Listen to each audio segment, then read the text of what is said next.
CM Hemant ने सिरम टोली flyover का किया निरीक्षण, जल्द पूरा होगा काम। राजधानी वासियों को जल्द यातायात की समस्या से निजात दिलाने के लिए एक और फ्लाईओवर मिलने वाला है। मुख्यमंत्री हेमंत सोरेन ने मंगलवार को निर्माणाधीन सिरम टोली फ्लाईओवर का निरीक्षण किया। उनके साथ उनकी पत्नी व विधायक कल्पना सोरेन, अपर मुख्य सचिव अविनाश कुमार, भवन निर्माण विभाग के सचिव सुनील कुमार समेत अन्य अधिकारी मौजूद रहे। मंगलवार को निरीक्षण के दौरान मुख्यमंत्री हेमंत सोरेन ने कहा कि निर्माण कार्य तेज गति से चल रहा है और परियोजना समय पर पूरी होने की उम्मीद है। यह फ्लाईओवर न केवल यातायात को सुचारू करेगा बल्कि शहर के विकास में भी योगदान देगा। फ्लाईओवर बन जाने से शहर का सौंदर्यीकरण भी होगा और आवागमन में सुधार आएगा। सीएम हेमंत सोरेन ने फ्लाईओवर निर्माण की प्रगति पर प्रसन्नता व्यक्त करते हुए कहा कि वह उम्मीद करते हैं कि इसका निर्माण जल्द पूरा हो जाएगा। कुछ ही समय के भीतर रांची के लोगों को दूसरा फ्लाईओवर मिलेगा। बता दें कि 2 माह पहले मुख्यमंत्री ने कांटा टोली फ्लाईओवर का उद्घाटन किया था। वहीं अब सिरम टोली फ्लाईओवर का निर्माण अंतिम चरण में है। इसके चालू हो जाने के बाद मेन रोड में क्लब रोड, सुजाता चौक, पुराना ओवरब्रिज पर जाम की समस्या से मुक्ति मिलेगी। फ्लाईओवर के चालू होने से शहर की एक बड़ी आबादी को डोरंडा जाने में जाम की समस्या नहीं होगी। पूर्व सीएम अर्जुन मुंडा के भाई का निधन, सीएम हेमंत सोरेन ने जताया शोक। झारखंड के पूर्व मुख्यमंत्री और पूर्व केंद्रीय मंत्री अर्जुन मुंडा के बड़े भाई भीमसेन मुंडा का मंगलवार तड़के जमशेदपुर टाटा मोटर्स अस्पताल में निधन हो गया। वे लंबे समय से बीमार चल रहे थे। उनके निधन की खबर सुनकर सीएम हेमंत सोरेन, ओडिशा के राज्यपाल रघुबर दास, केंद्रीय रक्षा राज्य मंत्री संजय सेठ ने शोक व्यक्त किया है। पूर्व सीएम अर्जुन मुंडा ने अपने सोशल मीडिया पर पोस्ट कर इसकी जानकारी देते हुए कहा है कि व्यथित मन से बताना पड़ रहा है कि मेरे अभिभावक, मेरे बड़े भाई आदरणीय भीमसेन मुंडा जी अब हमारे बीच में नहीं रहे। यह पीड़ा असहनीय है और उनकी कमी को कोई भी पूरा नहीं कर सकता। वे लंबे समय से बीमारी से संघर्ष कर रहे थे और आज प्रातः हम सभी को छोड़कर चले गए। जमीन घोटाला मामले में रांची के पूर्व डीसी छवि रंजन की बेल पर 9 दिसंबर को फैसला देगा ईडी कोर्ट। सेना के कब्जे वाली जमीन की फर्जी दस्तावेजों के सहारे खरीद बिक्री से जुड़े लैंड स्कैम के आरोपी रांची के पूर्व डीसी छवि रंजन की बेल पर कोर्ट अब 9 दिसंबर को फैसला सुनाएगा। Ranchi PMLA prevention of money laundering act की स्पेशल कोर्ट में मंगलवार को उनका मामला सूचीबद्ध था, लेकिन किसी कारणवश अब इस मामले में 9 दिसंबर को फैसला सुनाया जाएगा। ईडी ने इस संबंध में कांड संख्या 1/2023 दर्ज किया है। दरअसल जमीन घोटाला की अब तक की जांच में अमित अग्रवाल, दिलीप घोष, रांची के पूर्व उपायुक्त छवि रंजन, बड़ागाई अंचल के राजस्व उप निरीक्षक भानु प्रताप प्रसाद, कथित रैयत प्रदीप बागची, जमीन कारोबारी अफसर अली, इम्तियाज खान, तलहा खान, फैयाज खान व मोहम्मद सद्दाम को गिरफ्तार कर चुकी है। सभी आरोपी फिलहाल न्यायिक हिरासत में हैं। जेपीएससी 2 में पीटी में फेल हो चुके अपने रिश्तेदारों को बनाया अफसर। झारखंड लोक सेवा आयोग जेपीएससी के पदाधिकारियों ने प्रारंभिक परीक्षा पीटी में फेल हो चुके अपने रिश्तेदारों को भी अफसर बना दिया। नियमानुसार इन्हें मुख्य परीक्षा में शामिल नहीं किया जाना चाहिए था, लेकिन न सिर्फ उन्हें पीटी में पास कराकर मुख्य परीक्षा में शामिल कराया गया, बल्कि मुख्य परीक्षा में भी नंबर बढ़ाकर उन्हें सफल घोषित किया गया। इसके लिए बड़े पैमाने पर साजिश रचने के बाद मनमाने तरीके से परीक्षकों की नियुक्ति की गई। जेपीएससी 2 की जांच के दौरान सीबीआई ने उक्त तथ्यों का खुलासा किया है।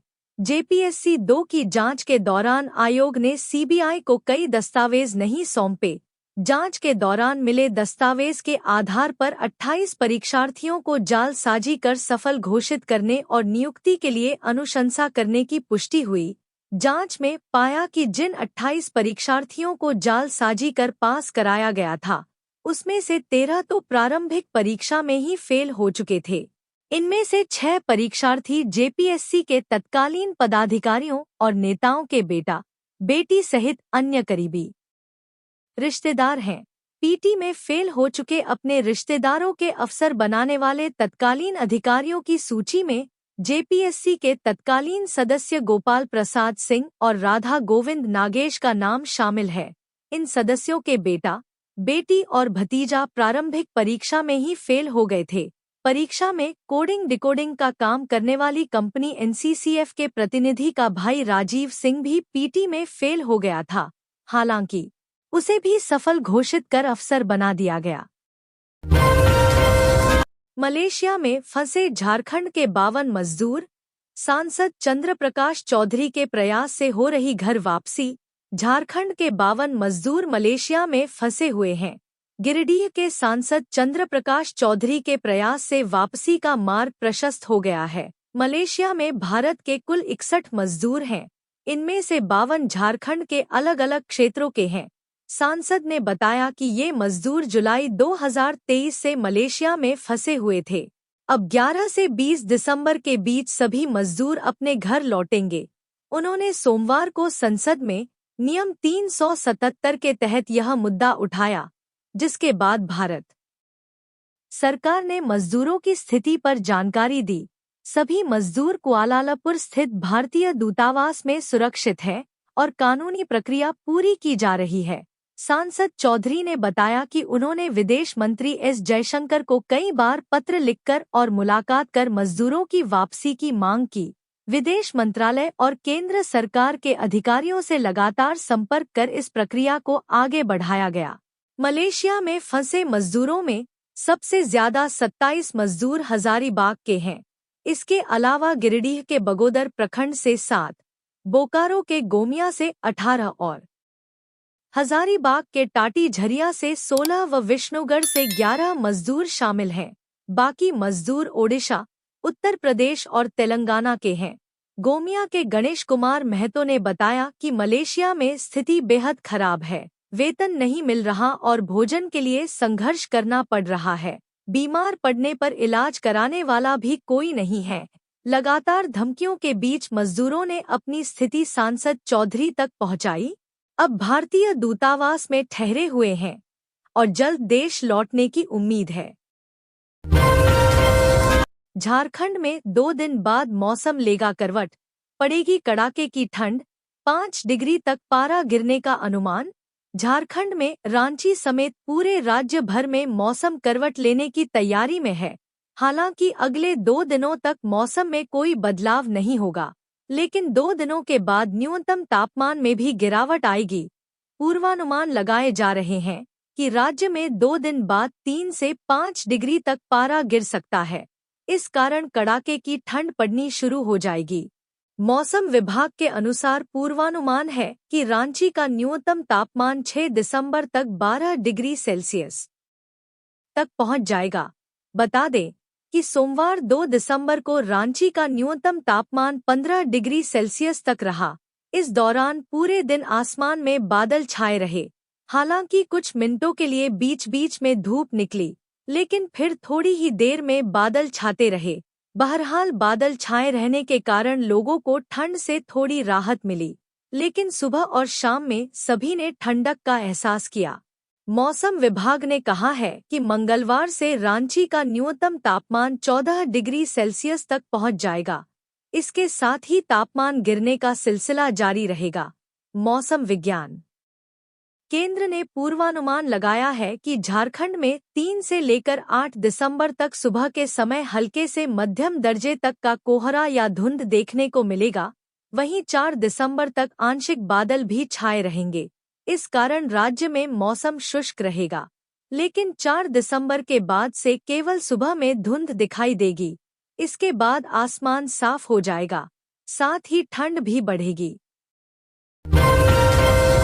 डुमरी विधायक जयराम महतो घायल, समर्थकों की आतिशबाजी में हुए चोटिल। झारखंड के बोकारो में रविवार को जेएलकेएम अध्यक्ष सह डुमरी विधायक जयराम महतो समर्थकों की आतिशबाजी के दौरान घायल हो गए। जयराम महतो 1 दिसंबर को बोकारो के जैनामोड़ की प्रजापति धर्मशाला में बेरमो विधानसभा चुनाव को लेकर आयोजित समीक्षा बैठक में हिस्सा लेने आ रहे थे। घटना आतिशबाजी के दौरान जयराम के करीब पटाखा फटने से हुई। इसमें जयराम के बाल झुलस गए और सिर के दाएं हिस्से में थोड़ी चोट लगी। मिली जानकारी के अनुसार धर्मशाला आने की कड़ी में जयराम जैनामोड़ स्थित बाबा तिलका मांझी चौक पर पहुंचे। यहां भारी संख्या में उनके समर्थक मौजूद थे। जयराम तिलका मांझी की प्रतिमा पर माल्यार्पण कर उतर ही रहे थे कि समर्थकों द्वारा की जा रही आतिशबाजी की चपेट में आकर वह चोटिल हो गए। बताया जा रहा है कि पटाखा जयराम के बिल्कुल सामने फटा, जिससे वह असहज हो गए। वहीं घटना के बाद थोड़ी देर के लिए अफरा तफरी रही। हालांकि इस घटना के बाद जयराम रांची लौट गए।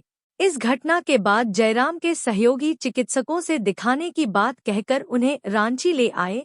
वहीं जयराम महतो ने स्थानीय नेताओं से समीक्षा बैठक कर जानकारी देने की बात कही है। इसकी जानकारी देते हुए प्रखंड अध्यक्ष रघु महतो और उत्पल महतो ने बताया कि जयराम विधायक समीक्षा बैठक के लिए आए थे, लेकिन पटाखा फटने की घटना में चोट लगने के कारण वे रांची चले गए। रांची वासियों की शिकायत 24 घंटे सुनेगा जिला प्रशासन, व्हाट्सएप नंबर जारी। रांची वासियों की शिकायत अब 24 घंटे सुनी जाएगी। उपायुक्त मंजुनाथ भजंत्री की पहल पर एक व्हाट्सएप नंबर जारी किया गया है। व्हाट्सएप नंबर पर जिला प्रशासन रांची वासियों से शिकायत प्राप्त करेगा। उपायुक्त के आवासीय गोपनीय स्थित सभा कक्ष से नंबर की लॉन्चिंग करते हुए उपायुक्त मंजुनाथ भजंत्री ने कहा कि आम लोगों की सुविधा और उनकी शिकायतों के त्वरित समाधान के लिए जिला प्रशासन की ये पहल है। समय के साथ इस प्लेटफॉर्म के माध्यम से शिकायत प्राप्त करने और समाधान की प्रक्रिया को और बेहतर बनाने का प्रयास किया जाएगा। रांची उपायुक्त मंजुनाथ भजंत्री ने कहा कि व्हाट्सएप नंबर 24 घंटे क्रियाशील रहेगा। इस ग्रुप के अनुश्रवण के लिए जिला स्तर पर नोडल पदाधिकारी को नामित किया गया है। साथ ही उनके सहयोग के लिए 2 अन्य पदाधिकारियों की भी प्रतिनियुक्ति की गई है।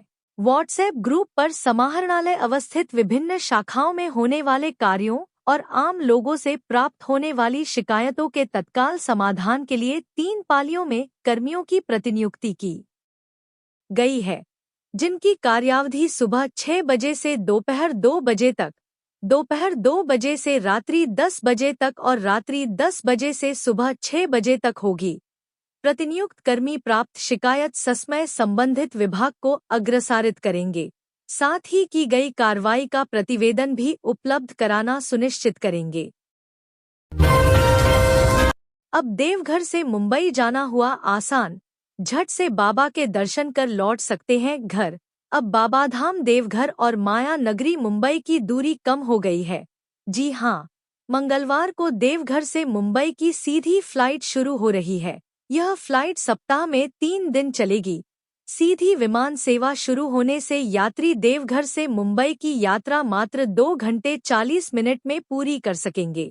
किराए की बात करें तो देवघर से मुंबई जाने के लिए एक यात्री को 8,591 रुपये खर्च करने होंगे। वहीं मुंबई से देवघर का किराया 8,400 रुपये है। बता दें, पीएम मोदी ने देवघर एयरपोर्ट का उद्घाटन 12 जुलाई 2022 को किया था। देवघर एयरपोर्ट से दिल्ली, कोलकाता, बेंगलुरु, पटना, रांची और अब कोलकाता के लिए सीधी हवाई सेवा शुरू हो गई है। मुंबई 7वां ऐसा शहर होगा जहां से देवघर के लिए हवाई सेवा शुरू होगी। देवघर के इन शहरों के लिए हवाई सेवा शुरू होने से पर्यटक कम समय में देवघर आ सकते हैं और बाबा बैद्यनाथ के दर्शन कर सकते हैं। गोड्डा सांसद निशिकांत दुबे के मुताबिक नए साल में देवघर से गुवाहाटी और हैदराबाद के लिए सीधी फ्लाइट शुरू होगी। वहीं दिल्ली के लिए बढ़ती यात्रियों की संख्या को देखते हुए दूसरी फ्लाइट शुरू करने की भी बात कही जा रही है। राज्यपाल संतोष गंगवार, हेमंत और कल्पना ने परमवीर चक्र विजेता अल्बर्ट एक्का को दी श्रद्धांजलि। प्रथम राष्ट्रपति राजेंद्र प्रसाद को किया नमन। झारखंड के राज्यपाल संतोष गंगवार, मुख्यमंत्री हेमंत सोरेन और गांडेय विधायक कल्पना सोरेन ने मंगलवार को परमवीर चक्र विजेता अमर वीर शहीद अल्बर्ट एक्का के शहादत दिवस पर उन्हें श्रद्धांजलि दी। साथ ही उन्होंने देश के प्रथम राष्ट्रपति और महान स्वतंत्रता सेनानी भारत रत्न डॉ राजेंद्र प्रसाद की जयंती पर भी उन्हें नमन किया। उन्होंने परमवीर चक्र से सम्मानित शहीद लांस नायक अल्बर्ट एक्का की पुण्यतिथि पर महात्मा गांधी मार्ग, रांची स्थित उनकी प्रतिमा पर पुष्प चक्र अर्पित कर श्रद्धांजलि अर्पित की। राज्यपाल महोदय ने शहीद लांस नायक अल्बर्ट एक्का के अद्वितीय साहस, वीरता और मातृभूमि के प्रति अटूट समर्पण का उल्लेख करते हुए कहा कि उनका जीवन संपूर्ण देशवासियों के लिए न केवल प्रेरणा का स्रोत है, बल्कि उनके बलिदान और वीरता की गाथा हमेशा अमर रहेगी। वहीं इसके बाद उन्होंने देश के प्रथम राष्ट्रपति भारत रत्न डॉक्टर राजेंद्र प्रसाद की जयंती के अवसर पर डोरंडा स्थित राजेंद्र चौक में उनकी प्रतिमा पर माल्यार्पण कर श्रद्धासुमन अर्पित किया। राज्यपाल ने इस अवसर पर डॉक्टर राजेंद्र प्रसाद के जीवन मूल्यों और उनके आदर्शों का उल्लेख करते हुए कहा कि उनकी सादगी, निस्वार्थ सेवा और राष्ट्र निर्माण के प्रति असाधारण योगदान सदैव प्रेरणा देता रहेगा। नेता प्रतिपक्ष के लिए लॉबिंग तेज, बाबूलाल, चंपाई, सीपी सिंह और नीरा यादव हैं रेस में। नेता प्रतिपक्ष को लेकर लॉबिंग तेज हो गई है। जानकारी के अनुसार 9 से विधानसभा का विशेष सत्र शुरू होने से पहले नेता प्रतिपक्ष का चयन कर लिया जाएगा। नेता प्रतिपक्ष की रेस में पूर्व सीएम बाबूलाल मरांडी, पूर्व सीएम चंपाई सोरेन, पूर्व स्पीकर सीपी सिंह और नीरा यादव का नाम सामने आ रहा है। इस मसले पर बीजेपी के प्रदेश अध्यक्ष बाबूलाल ने कहा है कि हेमंत सरकार के मंत्रिमंडल का गठन हो जाने दे, सत्र शुरू होने से पहले नेता प्रतिपक्ष चुन लिया जाएगा। जानकारी के अनुसार भाजपा नेता प्रतिपक्ष के लिए ट्राइबल या नन ट्राइबल फेस पर मंथन कर रही है। यदि ट्राइबल फेस को नेता प्रतिपक्ष बनाया जाता है तो बाबूलाल या चंपाई सोरेन में से किसी एक को चुनना होगा। नन ट्राइबल फेस में रांची से 7 बार के विधायक सीपी सिंह का नाम सबसे आगे चल रहा है। वहीं नीरा यादव भी रेस में हैं। उन्होंने कोडरमा सीट से तीसरी बार जीत हासिल की है। पिछले दिनों बीजेपी की 2 दिनी समीक्षा बैठक के बाद बीजेपी के झारखंड प्रभारी लक्ष्मीकांत वाजपेयी ने कहा था कि फरवरी तक नए प्रदेश अध्यक्ष का चुनाव हो जाएगा। राजनीतिक गलियारों में इस बात की भी चर्चा हो रही है कि प्रदेश अध्यक्ष की जिम्मेवारी किसी और को देकर बाबूलाल मरांडी को नेता प्रतिपक्ष बनाया जा सकता है। वहीं सीपी सिंह के बारे में भी कहा जा रहा है कि उनके पास संसदीय कार्यों का लंबा अनुभव भी है। धनबाद के निजी अस्पताल पर मरीज के परिजनों ने लगाया लापरवाही का आरोप। सिविल सर्जन ने दिए जांच के आदेश। धनबाद जिले के एक निजी अस्पताल में डॉक्टर की लापरवाही का खामियाजा बच्चे को भुगतना पड़ रहा है। सर्जरी के बाद बच्चे के हाथ में सूजन आ गई है। 4 महीने पहले हाथ टूटने के बाद ऑपरेशन कराया गया था। परिजनों ने मामले को लेकर अस्पताल के डॉक्टर के खिलाफ सिविल सर्जन से शिकायत की है। सिविल सर्जन ने जांच के बाद कार्रवाई और बच्चे के इलाज का भरोसा दिलाया है। रांची पुलिस ने किया मोटरसाइकिल चोरी गिरोह का भंडाफोड़। 7 आरोपी गिरफ्तार, एक के पास मिला पिस्टल। लालपुर पुलिस ने शहर में सक्रिय मोटरसाइकिल चोरी गिरोह का भंडाफोड़ करते हुए 2 गिरोह को गिरफ्तार किया है। इनमें एक में 5 चोर हैं, वहीं दूसरे में 2 लोगों को गिरफ्तार किया गया है। इन 7 अभियुक्तों पर रांची और आसपास के इलाकों से मोटरसाइकिल चोरी कर नकली नंबर प्लेट लगाकर उन्हें बेचने का आरोप है। इनके पास से 5 बाइक, 1 स्कूटी और 1 पिस्टल बरामद किया है। सिटी एसपी राजकुमार मेहता ने लालपुर थाना परिसर में प्रेसवार्ता कर पूरे मामले की जानकारी दी। 2 दिसंबर 2024 को शुभ नारायण उपाध्याय की शिकायत पर लालपुर थाना में मोटरसाइकिल चोरी का मामला दर्ज किया गया। जांच के दौरान सीसीटीवी फुटेज के आधार पर पुलिस ने एक टीम गठित की और छापेमारी कर तनवीर आलम को गिरफ्तार किया। पूछताछ में उसने बताया कि वह और उसके साथी चोरी की मोटरसाइकिलों के नंबर गूगल से बदलकर उन्हें शहर के बाहर बेचते हैं। उसकी निशानदेही पर चोरी की 5 मोटरसाइकिल बरामद हुई और गिरोह के अन्य 4 सदस्यों अर्जुन महतो उर्फ चितरंजन महतो, वासुदेव दास, रोशन दास और भरत दास को भी गिरफ्तार किया गया। वहीं 1 दिसंबर 2024 को लालपुर थाना को सूचना मिली कि संत अन्ना गली में 2 लोग मोटरसाइकिल चोरी के आरोप में पकड़े गए हैं। पुलिस ने मौके पर पहुंचकर दोनों आरोपी गुफरान खान और आमिर अंसारी को गिरफ्तार किया। इनमें गुफरान खान उर्फ छोटू के पास से एक पिस्टल बरामद हुई। पूछताछ में उसने बताया कि वह मोटरसाइकिल चोरी के समय पिस्टल अपने पास रखता था। उसने भीड़ से बचने के लिए पिस्टल नाले में छुपा दी थी, जिसे पुलिस ने बरामद कर लिया। साइबर अपराधियों के लिए सेफ जोन बना भंडरा। सोने चांदी चमकाने के नाम पर भी हो रही ठगी। लोहरदगा जिले का भंडरा थाना क्षेत्र इन दिनों साइबर ठगों का अड्डा बन गया है। आए दिन साइबर ठग भोले भाले ग्रामीणों को अपना शिकार बना रहे हैं। इसी कड़ी में साइबर अपराधियों ने मनिया सम्मान योजना की राशि खाते में दिए जाने की बात कहकर डूमरी गांव निवासी पुष्पा कुमारी से ठगी कर ली। राजेश उरांव की पत्नी को अपने चंगुल में फंसाकर ठगों ने फोन पे में लिंक के माध्यम से खाते से 57,000 रुपए उड़ा लिए। साइबर अपराधियों ने पुष्पा कुमारी से पहली बार 49,000 और दूसरी बार 8,000 रुपए की ठगी कर ली। इसी तरह भंडरा निवासी विनोद साहू की पुत्री ऋतु कुमारी के साथ भी साइबर ठगों ने बोनस के नाम पर ठगी की है। अपराधियों ने कंपनी में 4,000 रुपए बोनस मिलने की बात कहकर फोन पे के माध्यम से 9,000 रुपए की ठगी कर ली। लोहरदगा में सोना चांदी की सफाई के नाम पर भी ठग घर से जेवरात पर हाथ साफ कर रहे हैं। प्रखंड मुख्यालय के सामने रहने वाले असलम अंसारी की पत्नी इस्मत परवीन से भी 2 ठगों ने सोने चांदी और बर्तन चमकाने का झांसा देकर करीब 3 लाख रुपए के कीमती जेवरात ले उड़े। जानकारी के मुताबिक इस्मत परवीन घर पर थी। शनिवार की दोपहर करीब 1:30 बजे 2 युवक उनके घर पर आए और कंपनी की ओर से जेवर और बर्तन चमकाने की बात कही। इस्मत ठगों के झांसे में आ गई और चांदी का पायल निकाल कर दे दिया। ठगों ने पायल साफ करने के बाद विश्वास में लेते हुए उसे वापस कर दिया। इसके बाद असलम अंसारी की पत्नी ने अपने घर में रखी सोने की अंगूठी, 2 सोने के झुमके सहित अन्य जेवरात निकालकर साफ करने के लिए दे दिया।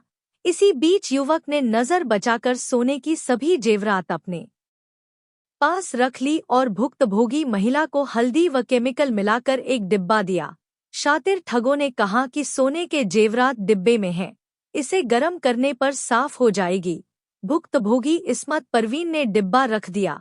10 मिनट के बाद डिब्बा खोलकर देखा तो उसमें कुछ नहीं था। दौड़ी भागी बाहर निकली तो दोनों युवक फरार हो गए। उन्होंने अपने पति असलम अंसारी व आसपास के लोगों को इसकी जानकारी दी। असलम अंसारी ने दोनों युवकों की गांव में तलाश की, लेकिन दोनों कहीं नहीं दिखे। इसके बाद घटना की जानकारी भंडरा थाना को दी। पुलिस ने मामला दर्ज कर आगे की कार्रवाई शुरू कर दी है। हालांकि शातिर ठगों की सारी करतूतें सीसीटीवी में कैद हो गई है। देवघर सदर अस्पताल में शुरू हो रही नई व्यवस्था। आयुष्मान भारत के मरीजों का विशेष वार्ड में होगा इलाज। देवघर जिला की चिकित्सीय व्यवस्था को मजबूत करने के लिए स्वास्थ्य विभाग लगातार प्रयास कर रहा है। इसी कड़ी में देवघर सदर अस्पताल में एक बेहतर पहल की शुरुआत की गई है, जिसके तहत आयुष्मान भारत कार्ड से इलाज करवाने वाले मरीजों के लिए एक विशेष वार्ड बनाया जा रहा है। इस नई व्यवस्था को लेकर जिला के नोडल पदाधिकारी डॉक्टर शरद कुमार बताते हैं कि इस व्यवस्था के तहत आयुष्मान भारत योजना के अंतर्गत इलाज करवाने वाले मरीजों के लिए विशेष इंतजाम किए जा रहे हैं। Deoghar civil surgeon doctor Yugal Kishore Chaudhary के आने के बाद इस व्यवस्था की शुरुआत की जा रही है। आयुष्मान भारत योजना के तहत आने वाले मरीजों को बेहतर सुविधा देने के लिए एक विशेष वार्ड बनाया जा रहा है, जिससे मरीजों को किसी तरह की परेशानी का सामना नहीं करना पड़े। वहीं सदर अस्पताल के civil surgeon doctor Yugal Kishore Chaudhary ने बताया कि देवघर के सदर अस्पताल में आयुष्मान मरीजों के रजिस्ट्रेशन को भी ऑनलाइन किया जा रहा है। साथ ही आने वाले समय में सारी व्यवस्था को ऑनलाइन करने का प्रयास किया जा रहा है, जिससे मरीजों को घंटों लाइन में नहीं खड़ा रहना पड़े। बता दें कि देवघर सदर अस्पताल में ज्यादातर ग्रामीण क्षेत्र के मरीज इलाज कराने पहुंचते हैं। ऐसे मरीज आर्थिक रूप से कमजोर और लाचार होते हैं, इसलिए आयुष्मान भारत योजना के तहत इलाज करवाने वाले मरीजों की संख्या सदर अस्पताल में ज्यादा होती है। ऐसे में अस्पताल प्रबंधन के द्वारा की गई यह नई पहल कहीं न कहीं गरीब और लाचार मरीजों के लिए लाभदायक साबित होगा। रांची के बुढ़मू में टीएसपीसी के दस्ते ने की लोगों के साथ मारपीट, इलाके में फैला दहशत, बाजार भी बंद कराया। राजधानी रांची के बुढ़मू थाना क्षेत्र से एक बड़ी खबर सामने आ रही है। यहां उमेडंडा गांव को उग्रवादी संगठन टीएसपीसी के पहाड़ी जी दस्ता ने मंगलवार 3 दिसंबर को बंद कराया है। मिली जानकारी के मुताबिक पहाड़ी जी दस्ता के सदस्य सोमवार रात में उमेडंडा पहुंचे थे। यहां उन्होंने दुकानदारों के साथ मारपीट की। इस दौरान उग्रवादियों ने स्थानीय लोगों को हथियार का भय दिखाया और मंगलवार को दुकानें बंद करने की धमकी दी। वहीं धमकी मिलने के बाद मंगलवार सुबह से ही उमेडंडा गांव में पूरी तरह से सन्नाटा पसरा हुआ है। सभी दुकानें बंद हैं, साथ ही रास्ते में एक गाड़ी भी नहीं चल रही है। घटना की सूचना मिलने पर थाना प्रभारी रितेश कुमार पुलिस बल के साथ उमेडंडा पहुंचे। वहां उन्होंने दुकानदारों से दुकान खोलने की अपील की, लेकिन धमकी मिलने के बाद कोई भी दुकानदार दुकान खोलने के लिए तैयार नहीं हुआ। बता दें कि इस दौरान गांव में मौजूद इंडियन बैंक भी बंद है। वहीं पुलिस इलाके की स्थिति को सामान्य बनाने के लिए लगातार प्रयास कर रही है।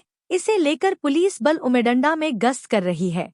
हालांकि अब तक इसकी जानकारी नहीं मिल सकी है कि पहाड़ी दस्ता के सदस्यों ने उमेडंडा बंद क्यों किया है, लेकिन घटना के बाद से ही पूरे इलाके में दहशत का माहौल बना हुआ है। कथित बांग्लादेशी घुसपैठ मामले में सुप्रीम कोर्ट में करेगा सुनवाई। झारखंड सरकार ने कहा, डेमोग्राफी में बदलाव के दावे निराधार हैं। झारखंड में कथित घुसपैठ मामले में आज सुप्रीम कोर्ट में सुनवाई होगी। बता दें कि इस मामले को लेकर 8 नवंबर को पिछली सुनवाई में जस्टिस सुधांशु धुलिया और जस्टिस अमानुल्लाह की बेंच ने केंद्र सरकार और याचिकाकर्ता दानियल दानिश को जवाब दाखिल करने का आदेश जारी किया था। इससे पहले झारखंड सरकार ने अपना पक्ष रखते हुए कहा था कि राज्य के 6 जिलों गोड्डा, जामताड़ा, पाकुड़, दुमका, साहिबगंज और देवघर के उपायुक्तों ने पहले ही अपनी रिपोर्ट में कहा है कि राज्य में कोई अवैध प्रवासी या घुसपैठ नहीं है। सिर्फ साहिबगंज जिले में 2 मामले सामने आए थे, जिनसे राज्य सरकार निपट रही है। राज्य सरकार का यह भी कहना है कि कथित घुसपैठ के कारण डेमोग्राफी में बदलाव की बात बेबुनियाद है। दरअसल 20 सितंबर को झारखंड हाईकोर्ट ने बांग्लादेशी घुसपैठियों की जांच के लिए केंद्र सरकार के अधिकारियों की एक फैक्ट फाइंडिंग कमेटी बनाने का आदेश दिया था। हाईकोर्ट ने कमेटी के सदस्य के नाम भी सुझाए थे। हाईकोर्ट के इस आदेश को राज्य सरकार ने सुप्रीम कोर्ट में चुनौती दी है। फिलहाल सुप्रीम कोर्ट ने हाईकोर्ट के आदेश पर रोक लगा दिया था। इस मामले में कोर्ट में सुनवाई के दौरान झारखंड सरकार के वकील कपिल सिब्बल ने कहा था, झारखंड सीमावर्ती राज्य नहीं है। हाईकोर्ट का आदेश राज्य में हो रहे विधानसभा चुनावों में भाषणों का विषय बन गया है। गढ़वा में नवनिर्वाचित जेएमएम विधायक के काफिले की गाड़ियां आपस में टकराई, 3 बुरी तरह से क्षतिग्रस्त। झारखंड के गढ़वा जिले में जेएमएम के नवनिर्वाचित विधायक अनंत प्रताप देव के काफिले में शामिल गाड़ियां आपस में टकरा गई। इस घटना में 3 गाड़ियां बुरी तरह से क्षतिग्रस्त हो गई। यह हादसा भवनाथपुर श्रीबंशीधरनगर मुख्य पथ पर वन डिपो के पास हुआ। वहीं दुर्घटना के समय गाड़ी पर सवार लोग बाल बाल बच गए। मिली जानकारी के अनुसार दुर्घटना के वक्त गढ़वा जिले के भवनाथपुर विधानसभा क्षेत्र से नवनिर्वाचित विधायक अनंत प्रताप देव बाबा वंशीधर मंदिर और केतार मां भगवती का आशीर्वाद लेने जा रहे थे। इसी दौरान केतार जाने के क्रम में विधायक के काफिले की गाड़ियां आपस में टकरा गई। हालांकि इससे बड़ा हादसा हो सकता था, जो टल गया। वहीं घटना के बाद मौके पर नवनिर्वाचित विधायक ने गाड़ी में सवार समर्थकों का हाल चाल जाना, साथ ही घटना में चोटिल लोगों को अस्पताल भेजा। बता दें कि विधायक के काफिले में 1.5 दर्जन गाड़ियां एक साथ चल रही थीं। यह काफिला तेज गति से केतार जाने के लिए गुजर रहा था। तभी अचानक एक गाड़ी का संतुलन बिगड़ा। इससे पीछे से आ रही अन्य गाड़ियां भी आपस में टकरा गई और हादसा हो गया। प्रत्यक्षदर्शियों के मुताबिक सभी गाड़ियां तेज गति से मंदिर की ओर जा रही थी। तभी आगे चल रही गाड़ी के ड्राइवर ने अचानक ब्रेक लगाया। इस वजह से दुर्घटना हुई।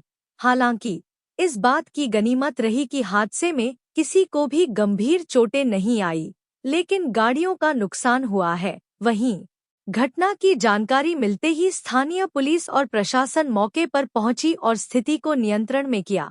इस दौरान विधायक अनंत प्रताप देव और उनके काफिले के अन्य सदस्यों को सुरक्षित बाहर निकाल लिया गया। इस घटना के कारण सड़क पर कुछ देर के लिए यातायात व्यवस्था बाधित रही, जो बाद में सामान्य कर दी गई। तो ये थी आज की झारखंड की टॉप बड़ी खबरें। इसी तरह झारखंड की हर छोटी सी बड़ी खबर देखने के लिए आप हमारे चैनल 24 झारखंड न्यूज को सब्सक्राइब करके बेल आइकन प्रेस कर ले, जिससे झारखंड की हर छोटी सी बड़ी खबर की अपडेट आप तक पहुंचता रहे। तो आज के लिए बस इतना ही। हमें दीजिए इजाजत, फिर मिलते हैं नेक्स्ट न्यूज में।